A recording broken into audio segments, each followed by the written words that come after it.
नमस्ते आप सभी को। आज हम आपके सामने फिर से हाजिर हैं अपनी किताब रुपया मूल्य का मापक या शोषण का साधन भाग 2 लेकर के। पहले भाग में हमने आपको बताया था कि कैसे हमारे महापुरुषों ने इस आज के रुपये को, किसी ने लफंगा कहा, किसी ने कहा कि ये देश का शोषण कर रहा है, किसी ने कहा कि इससे देश की बर्बादी होना तय है, और इस तरह के तमाम बातें जो हैं वो उनके द्वारा कही गई। हम किताब के पहले पाठ पर जाने से पहले आप सबके सामने एक प्रस्तावना जो वर्मा जी ने इसके लिए तैयार की है वो हम आपके सामने पढ़ देते हैं, और आप अपनी किताब को जरूर अपने साथ रखिएगा जब आप इसे पढ़ रहे हो। चूंकि हमारी 200 लोगों की टीम के आने से पहले, उस टीम के बनने से पहले ये पार्ट 2 रिलीज हो रहा है, पार्ट 2 रिलीज हो रहा है। तो अब आपका काम क्या है कि सबसे पहले तो उन लोगों को बोलिएगा जो लोग अभी तक अपनी 200 लोगों की टीम में शामिल होने के लिए अपना नाम नहीं लिखवाया है, वो लिखवा दें रविंदर भाई के पास 7700006900 पर। बाकी मैं प्रस्तावना आपको पढ़ देता हूं और फिर लास्ट में हम आपसे इस मुद्दे पर दोबारा से बात करते हैं। भारत भक्ति अर्थात भारत की सेवा का नाम ही योग है। ये आप पीछे देख रहे हैं, ये प्रस्तावना आपके सामने लिखी हुई है। तो जब आप इसे पढ़ेंगे तो आपको मालूम पड़ जाएगा। कोई एरर है, कोई गलती है तो वो आपको ईमेल आईडी हमने दी हुई है अपनी किताब के अंदर, उस गलती को आप एक्सप्लेन कर सकते हैं उस ईमेल पर भेज करके, ताकि हम आने वाले एडिशंस में उनको ठीक कर सकें। भारत की सेवा बिना सत्य अनुभूति संभव नहीं, यानी क्योंकि भारत देश सत्य पर आधारित नीतियों पर चलता है, इसीलिए जब तक आप सत्य की अनुभूति नहीं कर लेते तब तक भारत की सेवा संभव नहीं है। यही सेवा सृष्टि चक्र को चला रही, सकाम होने पर सगुण ब्रह्म है और निष्काम होने पर परम ब्रह्म है। आप इसका मतलब समझ गए हैं। अपने विविध रूपों में पालन, सृजन, रक्षा करती, सेवा, कर्म क्षेत्र में कर्तव्य एवं दायित्व का निर्वाह करती सेवक है। यानी यही जो सत्य अनुभूति है जिसकी बात हो रही है, यही सेवा जिसकी बात हो रही है। भारत की सेवा में चरण पादिका को मांझते, चमकाते, मरम्मत करते रविदास की कठौती में गंगा बहती थी, जिसमें गोता लगाती जनता ने अस्पृश्यता के बाड़े को तोड़ डाला था। यानी कि जहां कहा जाता है गुरु रविदास जी के बारे में, और जो उनके कि मन चंगा तो कटौती में गंगा, जो उनका पानी का एक बर्तन होता है जो हर चरमकार के पास होता है जब वो अपना कार्य कर रहे हैं, और उस वक्त वो अपने जो कंगन वाली जो कहावत आती है आपके सामने आती है कि अगर सच्चे मन से दे दिया जाए तो गंगा माँ ने उनका वो कंगन घर पर बैठे बैठे स्वीकार कर लिया था। और जब बात आती है दूसरे कंगन की तो गंगा माँ वहीं पर उनकी कठौती में ही प्रकट होकर के उस कंगन को अर्पण करती हैं, स्वीकार करती हैं, सॉरी। तो इसका मतलब ये हो गया कि आप अगर सच्चे मन से कार्य कर रहे हैं तो यही पॉइंट ये है कि रविदास की कठौती में भी गंगा, कठौती जिसमें गोता लगाती जनता ने अस्पृश्यता के बाड़े को तोड़ डाला था। मोची को सतगुरु कहते हुए जमाने को कदमों में झुकना पड़ा। काशी के विद्वानों के बीच बैठकर वैचारिक क्रांति का सूत्रपात करते, वैचारिक क्रांति यानी ज्ञान युद्ध जिसकी बात हम आज कर रहे हैं, अनपढ़ कबीर की सेवा ने भारत केसरी ही नहीं बनाया, बल्कि करगाह चलाते जुलाहे को गुरुदेव कहते हुए जमाने को माथा टेकना पड़ा था। कबीर जुलाहे की बात हो रही है। भारत की सेवा में भिक्षुक बना अशोक सम्राट से महान बन गया, जमाने को माथा टेकना पड़ा। भारत की सेवा में भारत की सेवा में भिक्षुक बना अशोक सम्राट से महान बन गया तो मदन मोहन मालवीय को महामना की उपाधि मिली। श्री कृष्ण सारथी बनकर भगोड़े अर्जुन को क्षत्रियत्व का बोध कराते, मतलब भगोड़ा अर्जुन, यानी जब महाभारत के युद्ध से पहले अर्जुन कहता है कि सामने जो खड़ा शत्रु है वो उसमें तो मेरे सगे संबंधी है, तो मैं इनके ऊपर बाण कैसे चला सकता हूँ, मैं इनका वध कैसे कर सकता हूँ। उस टाइम तो कि तुम क्षत्रिय हो और तुम्हारा यही कर्तव्य है, इसका बोध कराते इसकी बात हो रही है। भारत की सेवा में अपने पितामह, गुरु, बंधु बांधवों के वध को ही मुक्ति द्वार, भक्ति योग, कर्म योग, ज्ञान योग बताते श्री कृष्ण को, कौरव पक्ष ने अहंकारी बोला था ना, अहंकारी जो कौरव पक्ष था वो गवाला बोल रहे थे, श्री कृष्ण को अहंकारी कौरव पक्ष गवाला कहते, खिल्लियां उड़ाते थे। कुरुक्षेत्र में भीष्म के प्रदर्शन को देखकर भयभीत पांडव दल पलायनवादी हो गया। किंग कर्तव्य विमूढ़ अर्जुन का गांडीव बेकाम हो गया। अहंकारवाद की जय जयकार होने लगी। तब भारत की सेवा में समर्पित हथियार न उठाने की अपनी प्रतिज्ञा को तोड़ता द्वापर का ग्वाला सुदर्शन चक्र लेकर मैदान में कूद पड़ा। चारों खाने चित्त अहंकारवादियों के सरगना भीष्म को ही नहीं बल्कि जमाने को भी ग्वाले को योगेश्वर श्री कृष्ण कहते हुए माथा टेकना पड़ा था। भारत की संपदा लूटकर, भारत भक्तों का खून पी पी कर अट्टहास भरते अंग्रेजों से लड़ना सूली पर चढ़ने के समान था।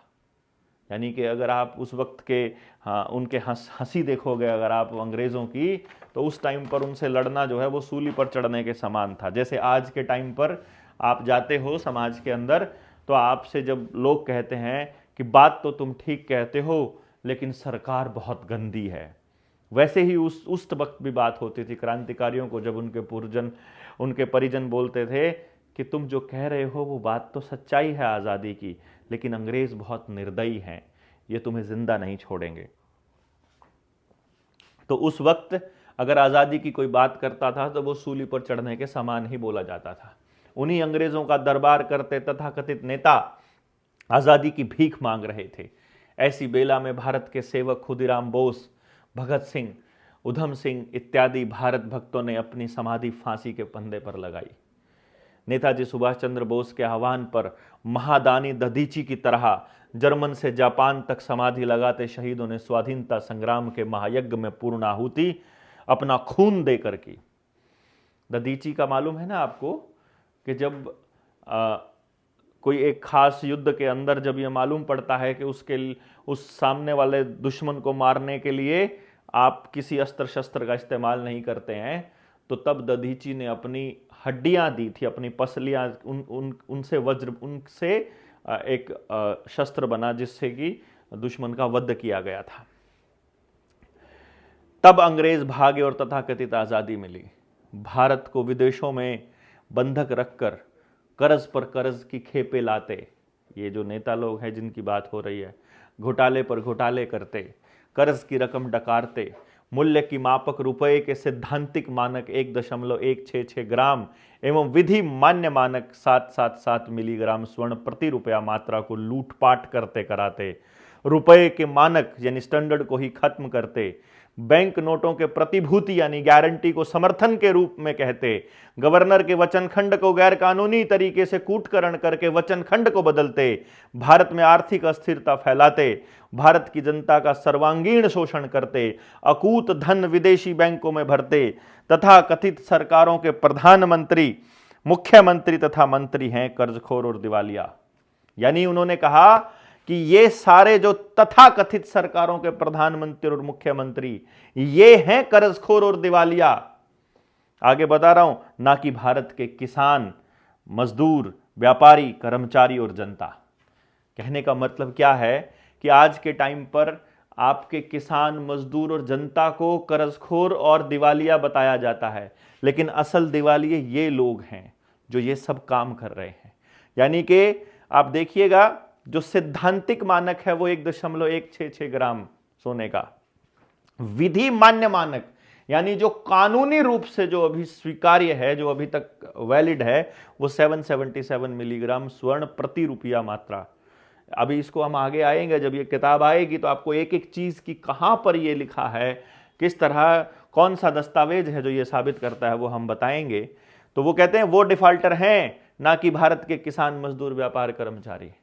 उनकी भ्रष्ट व्यवस्था में दिवालिया हो गई सारी योजनाएं, परियोजनाएं बहुराष्ट्रीय कंपनियों के हवाले चली गई।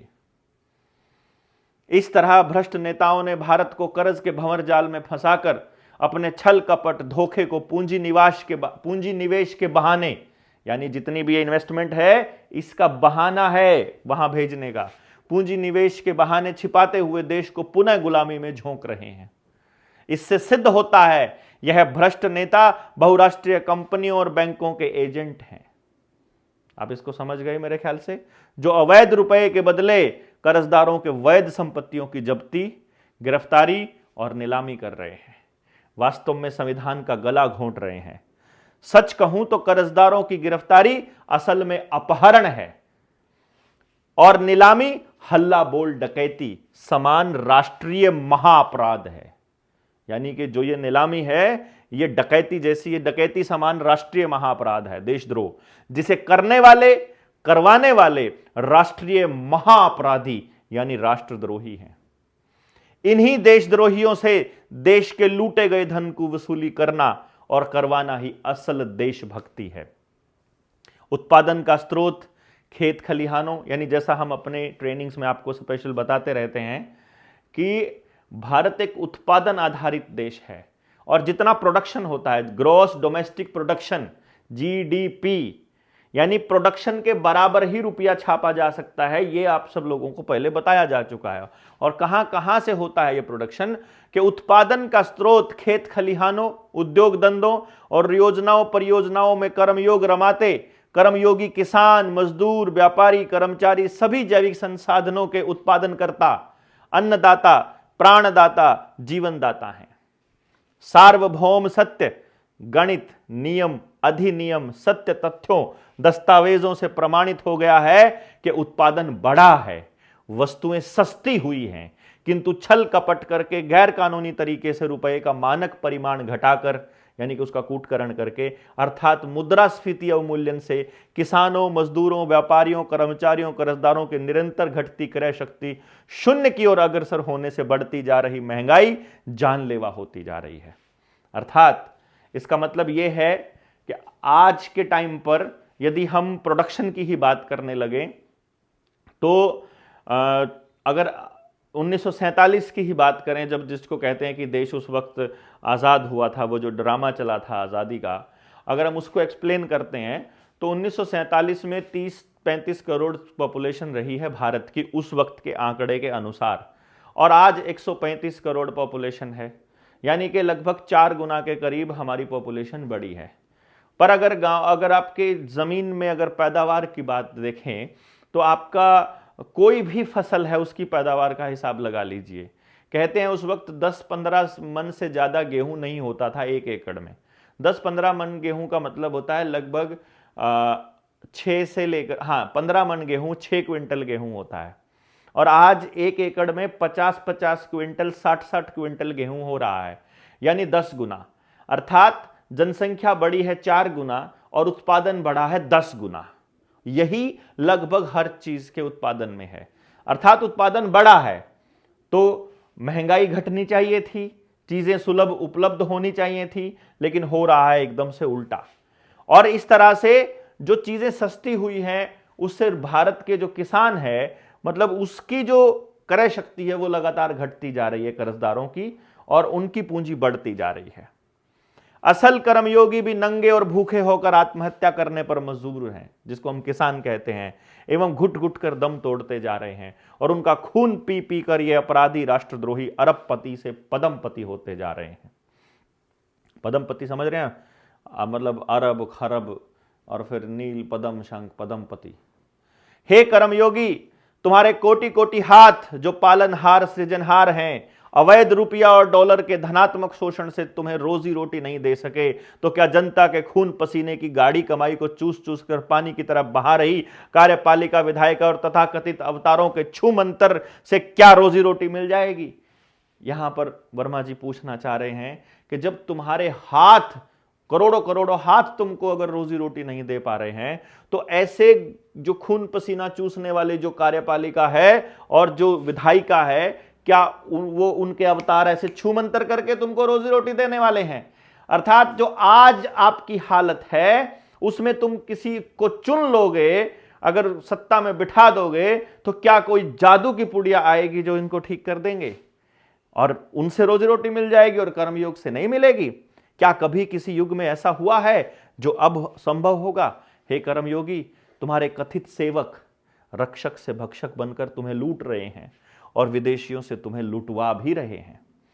हे कर्मयोगियों, तथाकथित नेताओं द्वारा आर्थिक और मानसिक गुलामी की जंजीरों में तुम्हें जकड़ दिया गया है।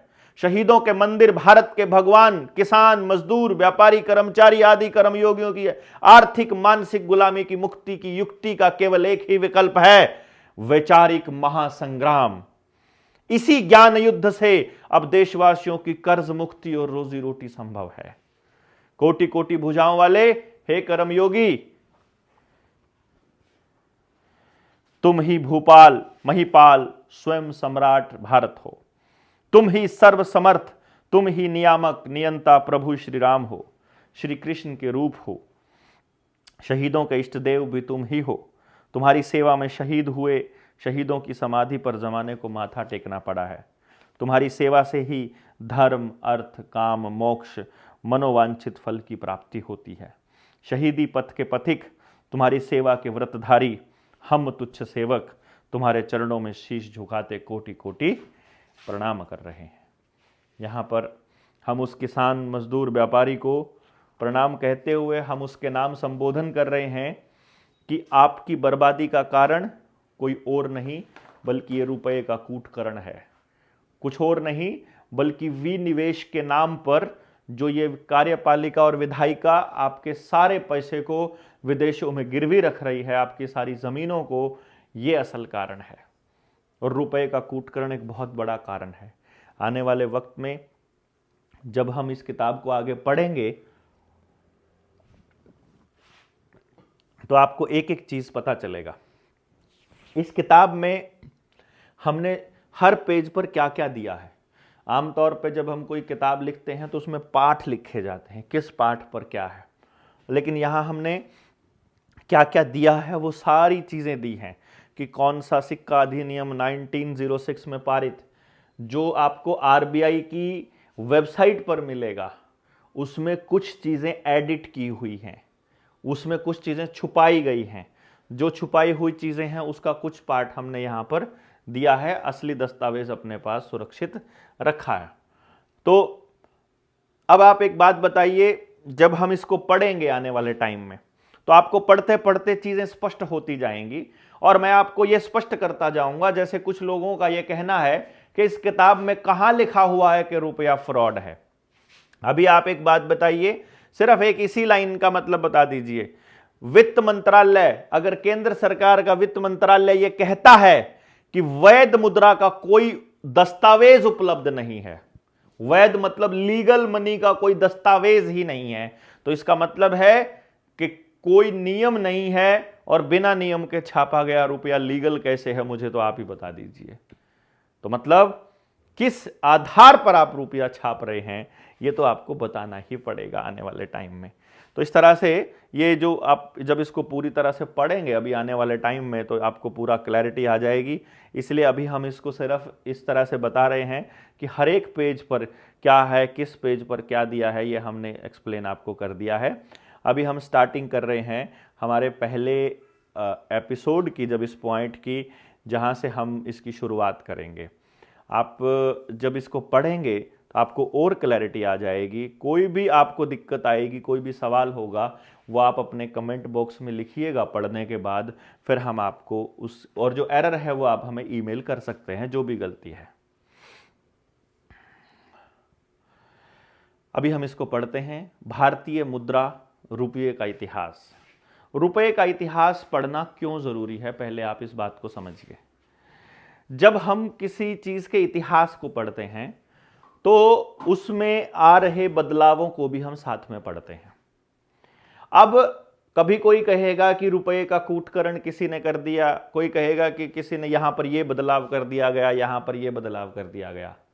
यहां जो सबसे जरूरी सवाल आपके सामने आकर के खड़ा होता है वो ये है कि जिस भी व्यक्ति ने वो बदलाव किया था, क्या वो बदलाव करने के लिए वो व्यक्ति अधिकृत था? क्या वो उस बदलाव को करने के लिए कंपैटिबल था? क्या उसके अधिकार क्षेत्र में वो आता था? क्या वो बदलाव कर सकता था? दूसरी चीज आपको देखनी है, क्या उसका कोई नियम था? और तीसरी चीज देखनी है कि जब हमें यह स्पष्ट हो जाए कि इस चीज से हमारे देश की बर्बादी होनी है, हमारे किसान की बर्बादी होनी है, तो क्या वही चलते रहने दिया जाए?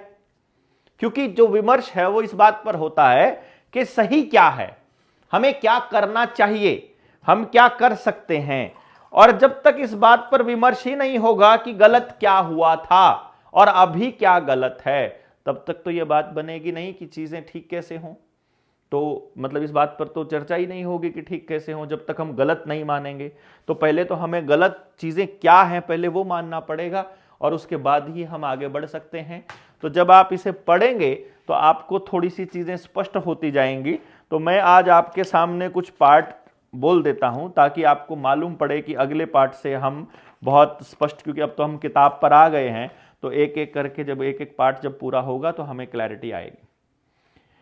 भारत की आर्थिक दुर्दशा, भारतीय रुपए की गिरती क्रय शक्ति, मुद्रा संकट, कर्ज के जाल में फंसकर किसानों द्वारा की जा रही आत्महत्या ने बहुत सारे प्रश्न खड़े कर दिए हैं, जिसके समाधान हेतु प्रार्थी मतलब घनश्याम वर्मा जी ने, हम यहां लेखक लिखेंगे आने वाली किताब के अंदर, लेखक ने सूचना का अधिकार अधिनियम 2005 के अंतर्गत भारत सरकार के प्रधानमंत्री, वित्त मंत्री, भारतीय रिजर्व बैंक आदि से भारतीय मुद्रा रुपया एवं विदेशी मुद्रा डॉलर, पाउंड से संबंधित प्रश्न किए, जिसके उत्तरों से संतुष्ट न होने पर स्वयं उत्तर खोजने में लग गया, ढूंढने में लग गया। बहुत सारे दस्तावेजों से, जिनमें रुपए की वैध निविदा, यानी निविदा टेंडर, यानी कि जिसमें लीगल टेंडर के बारे में पता चले, देश और दुनिया के बहुत सारे अर्थशास्त्रियों द्वारा रुपए से संबंधित खोज तथा उनके विचारों से ऐसा प्रतीत होता है कि सैकड़ों वर्षों से भारत को अवैध मुद्रा रुपए के द्वारा शोषण किया गया, शोषण किया जा रहा है और आगे भी शोषण किया जाता रहेगा। यानी जब घनश्याम वर्मा जी को वित्त मंत्रालय ने सही जवाब नहीं दिए, आरबीआई ने सही जवाब नहीं दिए, तो यह खोजना चालू किया कि हमारा शोषण कहां से हो रहा है। तो पता चला कि उन सब से कि असल में जो अवैध रुपया देश के अंदर चल रहा है वही शोषण का असली कारण है। आज मैं और गौरव भाई बात कर रहे थे और बात करते करते हमारे सामने एक सवाल आया कि हमें रुपए वाले मसले को पहले उठाना चाहिए था या पेरेंटिंग वाले विषय को पहले उठाना चाहिए था। अब हालांकि अगर मुझे सेफ साइड चलना है तो पेरेंटिंग का विषय सबसे बढ़िया है। तो पेरेंटिंग के विषय को लेकर के अगर हम समाज में जागृति लेकर के आते तो ज़्यादा लोग भी होते और इसमें हमारे ऊपर लांछन भी कम लगते। लेकिन हमें एक बात का पता था, जब मैंने गौरव को ये बताया कि पेरेंटिंग वाले में सॉफ्ट पेरेंट्स आ रहेंगे, रुपए वाले में वो आदमी भी हमें निकल के आएंगे समाज में जो लड़ सकते हैं, जो लड़ रहे हैं, या जिनके पास खोने के लिए कुछ नहीं है, उनका तो सब कुछ दांव पर लगा हुआ है और वो ऑलरेडी उनका तो सब कुछ जा रहा है।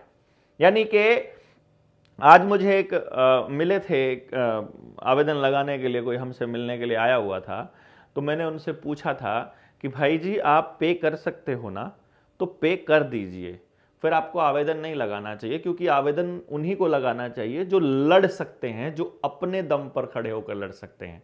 जो हमें सोचते हैं कि भाई लगा दिया आवेदन तब सब कुछ ये संभालेंगे, वो नहीं होगा। आपकी लड़ाई आप ही को लड़नी पड़ेगी। डे वन से, पहले दिन से हम ये कह रहे हैं कि दस्तावेज हम लोग आपको प्रोवाइड कराएंगे और जितना दस्तावेज आपको दे दिया गया है, इसी दस्तावेज का आप केवल संवैधानिक जवाब ले लीजिए, आपकी मुक्ति हो जाएगी। लेकिन आप उधर से जवाब नहीं मांगेंगे, कुछ लोग हमसे जवाब मांगेंगे, उस पर तो हम बाद में चर्चा करेंगे। फिलहाल मैं आपको इसलिए बता रहा हूं कि ये जो शोषण है, जितनी भी गरीबी है, जितनी भूखमरी है, जितनी बेरोजगारी है, उसका एकमात्र कारण अगर कोई है, मूल में अगर जब आप सारी चीजों के घूम करके आओगे, तो वो है रुपए का कूटकरण या अवैध रुपए का देश में चलना। तो ये अवैध रुपया कैसे है, इसको हम आगे बताएंगे। इस अवैध मुद्रा रुपया के शोषण ने हमारे संविधान की मूल अवधारणा, हम नागरिकों के संवैधानिक मूल अधिकारों एवं संविधान की धारा 21 जो जीने का अधिकार देती है, उन सभी को खत्म कर दिया है। यानी हमारी जो संविधान की मूल अवधारणा क्या है कि हमारे मूल अधिकार बचे रहें। उसमें धारा 21 हमको जीने का अधिकार देती है कि हम जीने का अधिकार हमको है किसी भी व्यक्ति को अपने तरीके से, और वो उसको खत्म कर देती है। अवैध रुपये के शोषण से विवश होकर किसानों द्वारा या कर्जदारों द्वारा आत्महत्या का दौर जारी है, और ऐसा प्रतीत होता है कि आगे और तीव्र गति से आत्महत्याओं का दौर जारी रहेगा। अतः अवैध रुपये के माध्यम द्वारा हो रहे असंवैधानिक तरीके से शोषण, नियम और कानूनों की अवहेलना और अविवेकपूर्ण मनमाना शोषण कर रहे उन संस्थाओं और व्यवस्थाओं या व्यक्तियों से न्यायपालिका को अवगत कराने का प्रार्थी अपने संवैधानिक कर्तव्यों का पालन कर रहा है एवं न्यायपालिका से आशा कर रहा है कि न्यायपालिका तत्काल अपने कर्तव्यों का पालन करते हुए देश के संविधान और संवैधानिक मूल अधिकारों की रक्षा, नियम और कानूनों की बहाली तथा हमारे जीने के संवैधानिक अधिकार की बहाली हेतु कर्ज की कुर्की नीलामी पर तत्काल प्रतिबंध लगावे, जिससे अवैध रुपये की वसूली में वैध जमीन जायदाद की कुर्की ना हो सके एवं किसानों की आत्महत्या रुक सके। यहाँ पर आपको जब कभी कहीं आप गए हुए हों किसी की नीलामी की प्रक्रिया में, जैसे कि मैंने देखा अभी जब उत्तर प्रदेश के अंदर एक घर की नीलामी के लिए एसडीएम और तहसीलदार आए हुए थे, तो उन्होंने वहां खड़े हुए लोगों से पूछा, तुम्हारा घर है क्या, तुम्हारा घर है क्या, तुम यहां किस लिए आए हो? जिसका घर है वही बोलेगा। वहां पर आप सब लोगों को एक बात याद रखनी है, हमारे संविधान का आर्टिकल 51 हमारे मूलभूत अधिकारों के साथ मूलभूत कर्तव्यों के बारे में हमको बताता है। आर्टिकल 51 क्या कहता है कि देश के प्रत्येक नागरिक का यह कर्तव्य है कि यदि कहीं पर भी देश की संप्रभुता यानी उसकी सॉवरेनिटी के ऊपर कोई अटैक हो रहा है, कोई सरकारी अधिकारी या कोई प्राइवेट आदमी या कोई भी व्यक्ति कोई गलत कार्य कर रहा है, कोई अनैतिक कार्य कर रहा है या कोई असंवैधानिक या कोई इलीगल कार्य कर रहा है, तो वो उसे रोके, उसे टोके और जो व्यवस्था है उसकी संज्ञान में लेकर के आए। तो हम अपने आर्टिकल 51 की अवपालना में, यानी कि हमें भारत का संविधान ये इजाजत देता है, हमें ये अधिकार देता है कि हम हर उस गलत चीज के खिलाफ बोल सकते हैं, चाहे वो हमारे साथ ना हो रही हो। यानी किसी और के साथ भी अगर कोई गलत कर रहा है तो हम टोक सकते हैं। ये आर्टिकल 51 कॉन्स्टिट्यूशन का हमको अधिकार देता है, ये हमारा फंडामेंटल ड्यूटी में आता है, यानी हमारे मौलिक कर्तव्य की बात आती है कि हमको अपने देश में हो रही गलत चीजों के खिलाफ आवाज उठाने का अधिकार है। तो इसलिए कभी भी आपको अगर कोई ऐसा व्यक्ति कहता है कि तुम क्या कर रहे हो, तो उसी टाइम आर्टिकल 51 का उनको हवाला देना है और उनको बोलना है कि मैं इस देश का नागरिक हूं और इस देश का नागरिक होने के नाते मुझे ये संविधान ये अधिकार देता है कि मैं कहीं भी गलत हो रहा हो उसके खिलाफ आवाज उठाऊं, और वो अपने लेवल पे हमें आवाज उठानी चाहिए। भारतीय रुपया पढ़ना से पहले हम इस बात को पढ़ लेते हैं ताकि हमें पता चले। वैध मुद्रा का कोई दस्तावेज उपलब्ध नहीं, ये वित्त मंत्रालय ने हमको कहा। कहां पर? ये आने वाले टाइम में जब आपके पास ये सूचनाएं आएंगी तो ये हम बताएंगे।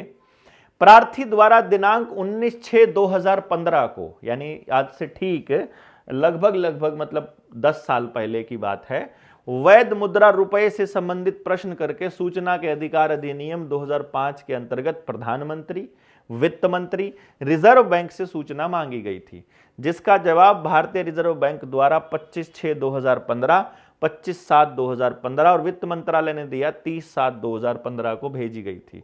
रिजर्व बैंक ने अपनी सूचना में कहा कि वांछित सूचना हमारे पास उपलब्ध नहीं है। रिजर्व बैंक के पास सूचना ही उपलब्ध नहीं है वैध रुपये की। और भारत सरकार के वित्त मंत्रालय द्वारा सूचना में कहा गया कि विनिमय माध्यम के रुपए, सोने के सिक्के के मानक अथवा डॉलर के प्रयोग के मानक हेतु विधिक प्रारूप, विधिक मतलब लीगल कोई फॉर्मेट, कि किसी वैध मुद्रा का कोई दस्तावेज उपलब्ध नहीं है। यानी किसी भी कोई भी ऐसी कोई कानूनी प्रक्रिया के तहत कोई वैध लीगल मनी का कोई ऐसा डॉक्यूमेंट हमारे पास नहीं है। तो अब प्रश्न यह खड़ा हो रहा है कि वर्तमान में जो रुपया चल रहा है या विदेशी मुद्रा भंडार के रूप में डॉलर आदि रखा गया है, वो मुद्राएं, रुपया या डॉलर, यानी जो भी चीज है, यानी आप मुद्रा कह रहे हो, रुपया कह रहे हो, डॉलर कह रहे हो, जिसके एवज में ये छप रहा है, जो नोट छप रहा है, ये वैध है या अवैध है। अब इसका तो जवाब आप सरकार को देना पड़ेगा ना कि वैध किस नियम से है, और अगर कोई नियम नहीं है तो फिर वो अवैध है।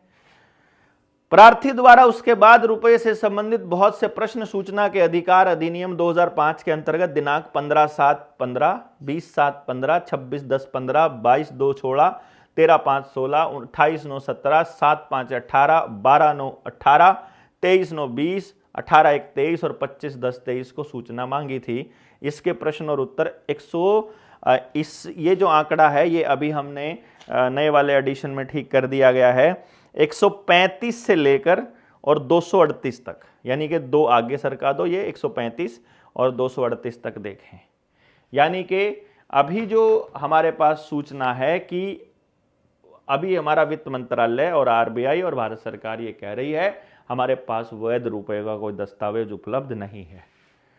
अब जब उनके पास तो वैध रुपए का कोई दस्तावेज उपलब्ध नहीं है, तो अब ये वैध रुपए का दस्तावेज तो फिर हमें ढूंढ करके लाना पड़ेगा कि भाई असली रुपया क्या है। और अगर रुपए को समझेंगे नहीं तो फिर बताएंगे क्या कि वैध क्या है और अवैध क्या है, और पता कैसे चलेगा कि गलत क्या है और सही क्या है। तो पहले हम इतिहास से लेंगे या रुपए से लेंगे, किस तरह से लेंगे, ये हमारे अगले पार्ट में आएगा। अभी हमारे 2 पार्ट कंप्लीट हो गए हैं। तो आपने क्या करना है, दोनों पार्ट में से जो भी ग्रामेटिकल एरर, जो भी चीज़ें आती हैं, आप ईमेल हमें कर सकते हैं। दूसरी बात, आपने जो 200 लोगों की टीम के लिए अगर आपने फॉर्म नहीं भरा है और रविंदर भाई से संपर्क नहीं किया है तो 7700006900 पर कॉल कर लीजिएगा। ये मौका दोबारा से नहीं आएगा। पहले 200 फॉर्म भरने वालों को अलग मतलब पहले प्राथमिकता दी जाएगी और बाकी के लोगों को बाद में। तो जितना जल्दी हो सकता है अपना फॉर्म भर दीजिए। 31 जनवरी 2025 से लेकर 6 जनवरी 2025 तक 6 फरवरी 2025 तक अपनी ट्रेनिंग शेड्यूल की गई है शिमला। जो लोग फॉर्म भर देंगे उनकी ब्रॉडकास्ट लिस्ट और उनके साथ पर्सनल संपर्क करके उनको सारी जानकारियां साझा कर दी जाएंगी, क्या क्या सामान लेकर के आना है, किस तरह से आना है।